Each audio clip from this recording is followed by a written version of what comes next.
तो दोनों गाय का दूध निकालती थी और दोनों बेचने के लिए तो बेचने के लिए जाती थी। बेचते बेचते मैंने उन लोगों का अब थक गई थी, नहीं चाहती थी, तो अपने बहुओं को बोली कि देखो हम लोग तो दूध बेचते बेचते अपना थक गए, अब आप लोग जाओ बेचो और जो पैसा मिलेगा लेकर के आना। तो अब दोनों बहुएं अब जाने लगी। तो जो बड़ी वाली थी वो पूरा दूध बेच करके और पूरा गांव में दूध अपना दे करके बेच करके आती थी, और जो डोलू में थोड़ा बहुत था उसमें पानी डाल करके शंकर जी को नहला देती थी। और जो छोटी वाली थी वो कहीं दूध बेचने नहीं जाती थी, वो सारा दूध ला करके शंकर जी को नहला देती थी। ऐसे रोज करती थी। 30 दिन ऐसा ही करी, महादेव को खाली दूधे से नहला दी और वो सारा गांव में दूध बेच करके आकर के वो डोलू में पानी डाल करके शंकर जी को नहलाती थी।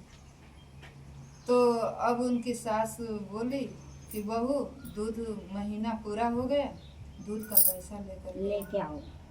तो बड़ी वाली तो दी थी, तो उसको तो पैसा मिल गया अपना, और छोटी वाली वो तो सब भोले जी को चढ़ाई थी। तो भोले जी से जा करके बोली कि भोले बाबा उसने तो भंडार अब मैं क्या करूं, अब तो मैं सारा दूध तो आपको मैं चढ़ाई हूँ, बेची तो नहीं हूँ, अब आप ही जो रास्ता मेरे को दिखाएंगे आप ही दिखाना। तब शंकर जी बोले, शंकर जी मैंने प्रकट हुए मंदिर में हुए, मंदिर में जा करके वो अपना महादेव से अर्जी लगा रही थी।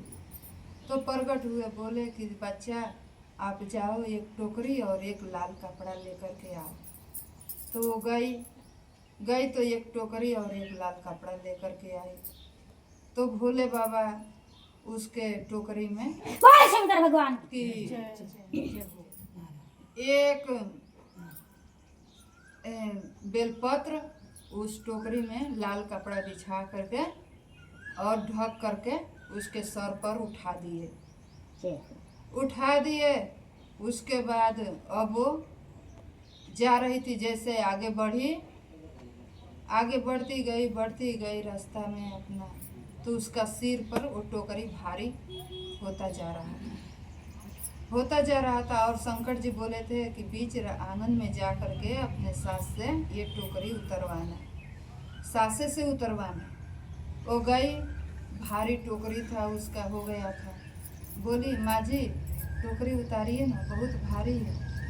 तो टोकरी जब उतारी तो बोली कि बहू ये टोकरी में क्या है, बहुत भारी है, कुछ ईंट पत्थर रखी है क्या? तो बोली कि माँ जी देख लीजिए ना।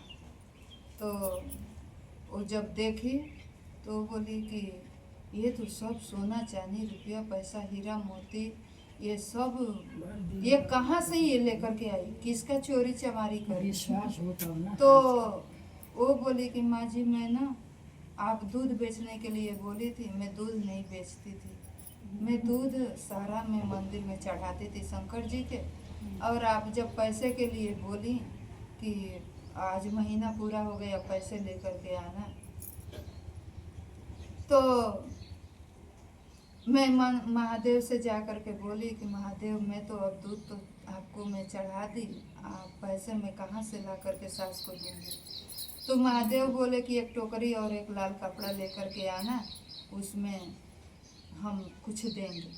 तो वहीं महादेव एक खाली बेलपत्र दिए थे और मेरे सर पर उठा दिए थे। आते आते इतना भारी हो गया, और वहीं सब महादेव आपको बोल शंकर भगवान की जय। फिर जब बड़ी वाली बहू की सासू बोली तो वो तो पैसे ला करके दे दी, तो अब तो दोनों में अब जलन होने लगा। तो सास बोली कि उसके घर में वो दूध ले जाती थी और इतना धन दौलत उसका भी हो गया है, और तेरे पास क्या है? तो वो बोली कि माँ जी मैं तो डोलू धो करके मैं चढ़ाती थी शंकर जी के पास, तो तू भी जा। वो भी गई, कह रही थी कि भोले जी मैं तो दूध डोलू धो करके आपको मैं चढ़ाती थी, मैं सास को क्या जवाब दूंगी। तो वो बोले कि ठीक है, आप भी टोकरी लेकर के आओ, लाल कपड़ा लेकर के आओ। उनके भी टोकरी में और बेलपत्र रख करके और लाल कपड़े से ढक करके उनके सर पर उठाए। उनके सर पर उठाए तो जैसे वो आगे बढ़ी, उनके सर में मैंने उनके सर में भी खूब भारी हो गया। तो जैसा हम करेंगे वैसा फल महादेव देंगे। महादेव से जो गद्दारी करेगा, महादेव तो ये दुनिया के सृष्टि के मालिक हैं, हम उनसे गद्दारी क्या कर सकते हैं? क्या कर सकते हैं? वो तो सब वो तो तीनों लोगों का स्वामी है, तो नाथों के नाथ है, जब देवों का देव है। बीच आंगन में जाकर के बोली कि सासू माँ ये उतारिए न, उतारी तो सब जैसे वो उघार करके देखी, उसमें से सांप, गोचर, बिच्छू, भाड़ा सब निकलने लगे, उड़ करके काटने लगे। तब महादेव को बोले, सब लोग डर गए कि ये क्या है क्या है। तब महादेव बोले कि देखो, धर्म के रास्ते पर चलोगी तो धर्म का रास्ता आपको मिलेगा, अगर बुराई का रास्ता चलोगी। वो तो मेरे को दूध से अभिषेक करी थी तो उसको मैं दिया, आप तो सारा दूध बेच करके, डोलू धो करके मेरे को चढ़ाती थी। तो जो आप इससे बढ़िया नहीं चढ़ाती, जो आप नहीं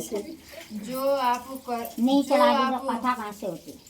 जब आप जैसे मेरे को चढ़ाई थी वैसे आपको मिला था। तो महादेव से कभी गद्दारी नहीं, जो बात है उनके आगे अपना मन से, दिल से, वो मन की उनसे जानता, सिमरन सब की करें। जानता, मन जैसे की दिल उनको की सुनता, सब की सुनता, भंडार भरता है, सब का भंडारी नाम है उसका, भंडार भरता है, अपना रात में रहता है और दुनिया का भंडार रहता है। प्रणाम दीदी।